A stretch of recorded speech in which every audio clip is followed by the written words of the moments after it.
বিএনপিকে ঘায়েলের জন্য জামায়াতে ইসলামী আওয়ামী লীগের ভাষায় কথা বলছে।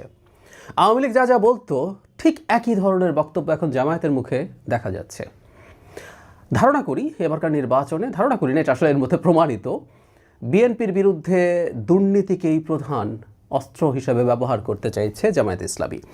এবং সেই পুরনো সরকারে বিএনপি কী করেছিল সেই আলাপ তারা সামনে আনছেন। জামায়াতের আমির বলছেন, জামায়াতের দেশ পরিচালনার সুযোগ পেলে দুর্নীতি হবে না বলে জানিয়ে শফিকুর রহমান বলেছেন, অতীতে রাষ্ট্র শাসন করা কোনো দল বুকে হাত দিয়ে বলতে পারবে না দুর্নীতি করেনি। একটি দল দুর্নীতিতে 4 বার চ্যাম্পিয়নও হয়েছে। তার এই বক্তব্যটা খুবই প্রবলেম্যাটিক, যে কারণে সেটা একটু বলা দরকার। তা উনি 4 বার বলেছেন। এর আগে জামায়াতের একাধিক নেতা 5 বারের চ্যাম্পিয়ন কথাটা বলেছিলেন। আওয়ামী লীগ বলতো এই যে দুর্নীতিতে চ্যাম্পিয়নের যে বয়ানটা, এটা আওয়ামী লীগের বয়ান এবং জামাতের এটা দেওয়ার কোনো নৈতিক এখতিয়ার নেই। এটা হলো সবচেয়ে বড় কথা। আমরা জানি 2001 থেকে 6 পর্যন্ত এর মধ্যে 5 বার বাংলাদেশ দুর্নীতিতে চ্যাম্পিয়ন হয়েছিল, মানে 1 নম্বর হয়েছিল। এর মধ্যে অনেক যদি আছে, কিন্তু আছে, আমি আসবো সেই জায়গায়। কিন্তু প্রথমবার যেটা হয়েছিল বিএনপি ক্ষমতায় আসার সাথে সাথে, সেটা মূলত এর আগের বছরে আওয়ামী লীগ এবং একটা সময় তত্ত্বাবধায়ক সরকার থাকা ওই সময়টার আমল নামা এসে বিএনপির ওপরে পড়েছিল। সুতরাং প্রথমবার এটা কোনোভাবেই বিএনপির সময়ে হয়েছে এটা বলা যাবে না। সুতরাং এটা কোনোভাবেই 5 বার না, এটা 4 বার। জামাতের আমির এটাকে সঠিক করে বলেছেন।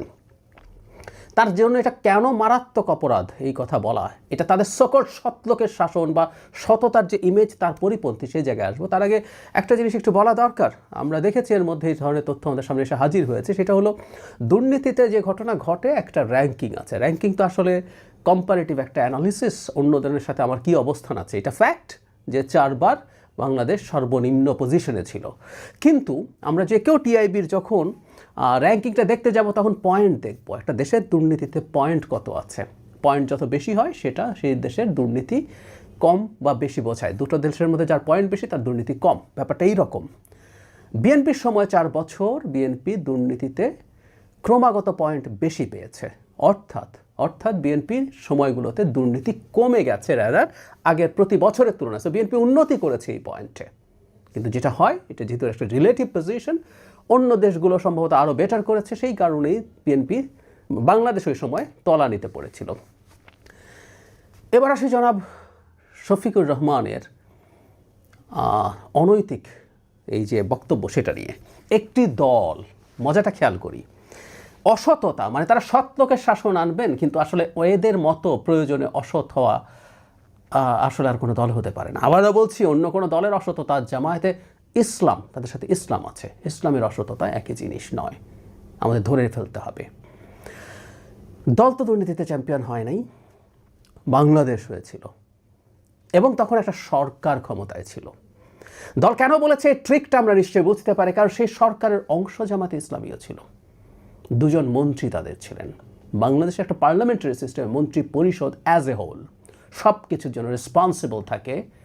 আয়দার উনি এটা জানেন না, অথবা জেনে গোপন করেছেন। না জানাটা হাস্যকর। যে দলটা ক্ষমতায় যেতে চায়, তিনি সরকারের কাজ কীভাবে হয় না হয় সেটাই বোঝেন না, তো মূর্খতা। এটা তাদের মতো একটা দলের তো এটা হওয়া উচিত না। আসলে উনি এটা জানেন, এটা যেটা করছেন তারা, এটা একটা চালাকি করছেন, ধূর্ততা দেখাচ্ছেন। তারা বিএনপিকে ঘায়েল করার জন্য দল কথাটা আনছেন। তাদের কালেকটিভ রেসপন্সিবিলিটি আছে। যদি, আবারও বলছে, এ সময় কিন্তু দুর্নীতি ধাপে ধাপে কমেছে, কিন্তু যদি এই চ্যাম্পিয়ন হয়ে থাকে, তার মধ্যে কালেকটিভ রেসপন্সিবিলিটি আছে জামায়াতের লোকজনেরও।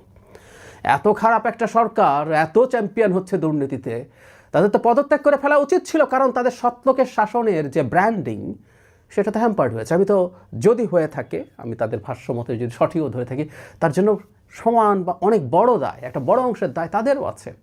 তারা সেই দুর্নীতিবাজ মন্ত্রিসভায় কেন থাকতে গেছেন? আবার খুব মজা আছে এই জায়গায়, তারা আবার বেগম খালেদা জিয়াকে এখন খুব বড় করে দেখেন। এই যে অভিযোগটা করছে, সে সময় প্রধানমন্ত্রী কে ছিল? মানে তারেক রহমান ভালো না, জিয়াউর রহমান ভালো, বেগম খালেদা জিয়া ভালো, তারেক রহমান খারাপ। কিন্তু আপনি যখন এই দুর্নীতির চ্যাম্পিয়নের অভিযোগ করছেন, তখন তো বেগম খালেদা জিয়া ক্ষমতায়, তার মানে তিনিও খুব খারাপ ছিলেন। এই কথাটা বলুক। মানে যখন যেটা প্রয়োজন, যখন যে গোঁজামিল প্রয়োজন, যখন যে গাঁজাখুরি প্রয়োজন, এই দলটা আসলে তাই করছে। নির্বাচনে জেতার জন্য তারা মনে করছেন চালিয়ে যেতে হবে অ্যাট এনি কস্ট। তবে এই যুগটা পাল্টে গেছে।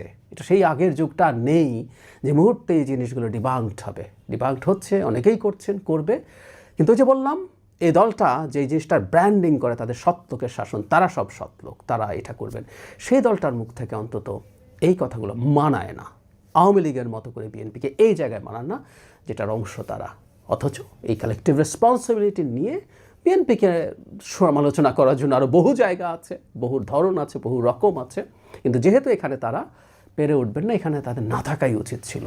এবং এটা এই যে অসততা তিনি মানুষের সামনে তারা দেখাচ্ছেন, এগুলোই আস্তে আস্তে মানুষকে তাদের সম্পর্কে স্পষ্ট ধারণা দিচ্ছে। সেই কারণে এক অর্থে তাদের এই বক্তব্যগুলো খারাপও না। মানুষ সততার ফ্ল্যাগশিপ, সততার সবচেয়ে বড় প্রতিমূর্তি রাজনৈতিক দল হিসেবে নিজকে ব্র্যান্ডিং করা দলটার চরিত্র খুব ভালোভাবে বুঝতে পারছে।